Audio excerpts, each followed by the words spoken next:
Let's take a close look at our dyed veg tan leather so you can decide if it's right for your next project.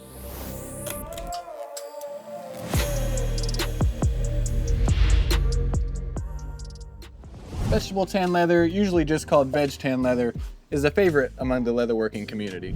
It's made using traditional, natural methods and has some incredible qualities. It can be burnished, wet formed, stamped, and it develops a rich patina as it ages.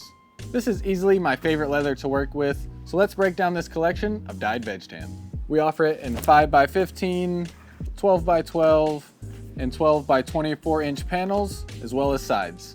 It comes pre-dyed in 4 colors: tan, brown, chocolate, and black. The sides come in different grades and sizes, which affect the square footage and price. The small sides are 20 to 26 square feet, the medium 26 to 31, and the large 31 to 37 square feet. You can choose between 2 to 3 ounce and 4 to 5 ounce weights, depending on what you're making. 2 to 3 ounce leather is 0.8 to 1.2 millimeters thick and can be used on wallets, linings, and lightweight bags, and the 4 to 5 ounce is 1.6 to 2 millimeters thick and can be used for sturdier bags, journal covers, single layer watch bands, and luggage tags. Both weights have a firm temper and virtually no stretch, meaning they'll hold their shape well and offer good structure. They might feel stiff at first, but veg tan softens beautifully over time. Now let's talk about leather finishes, or lack thereof.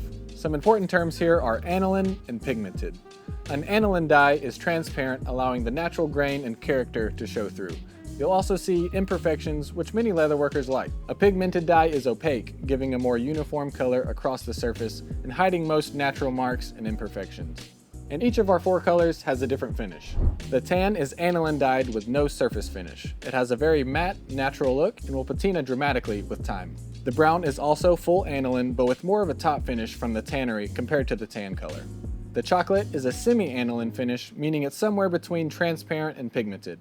It has a more even color and reveals less of the natural grain. Another feature of this leather is that the backside is finished, so it's smooth, not fuzzy, compared to an unfinished flesh side. The black color has a pigmented finish, so it's extremely consistent across the entire hide. That's why it's the only of the 4 that doesn't have different grades to select from. Like the chocolate, the back is also resined, which gives it a smooth, sealed feel. I should mention that the resin backsides of the black and chocolate colors make it slightly firmer compared to the tan and brown that don't have the resin finish.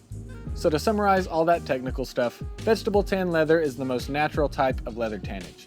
But even within veg tanning, there's a spectrum of finishes, ranging from unfinished, like our natural veg tan, to semi-finished, like the tan color, aniline finished, like the brown, semi-aniline, like the chocolate, and finally, pigmented, like the black.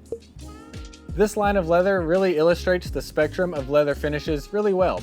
And I should say that none of these finishes are better than another. It really just depends on what look and feel you're going for. And I should say that ours happen to go from light to dark in terms of least finish to most finish, but you could definitely have a pigmented tan or a full aniline black. It just happened to be the case for this collection. We have a few project kits that use these leathers if you want to start small, or grab a full side and build a matching set of handcrafted leather goods that'll only get better with time. Whatever you decide, we've got you covered at Sailrite.com. Just click the links in the description to start your next project. Thanks for watching. See you in the next video.